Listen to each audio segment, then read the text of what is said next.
सामान्य साखर न वापरता, गूळ न वापरता साखर आंबा. इथे कैऱ्या घ्यायच्या, स्वच्छ धुवून घ्यायच्या, धुतल्यानंतर त्याच्या साली काढून घ्यायच्या आणि त्याच्यात तुकडे करायचे, मात्र पातळ नाही, जाडसर करायचे. अशा प्रकारे कैऱ्या तुम्ही केल्या ना की जास्त त्या गळत नाही, फक्त जाडसर ठेवायच्या. स्टीमर घ्यायचं किंवा कढई घ्या, त्याच्यामध्ये ठेवायचं, पण चाळण त्याच्यामध्ये 3 मिनिटं फक्त वाफवून घ्यायच्या कैऱ्या.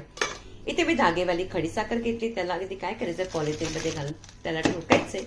आणि इथे पहा आपली कैरी वाफवली गेली आणि त्या आपण जो साखर आहे ना त्याच्यातला धागा काढायचा, मिक्सरच्या भांड्यात टाकायचा, नंतर पावडर करायचं, म्हणजे पिठी साखर झाली. कैरी जी वाफवली होती त्याला अगदी साखर टाकायची, मिक्स करायची आणि अर्धा तास ठेवून द्यायची. आता या साखरेचं पाणी झालं. पाणी झाल्यानंतर कढई मीठ टाकायचं, केसर किंवा दालचिनी किंवा वेलची, केसर नसेल तर चालेल, हरकत नाही. त्याला चांगलं शिजवायचं आणि याचा 1 तारी पाक करायचा, ज्याप्रमाणे मी दाखवते.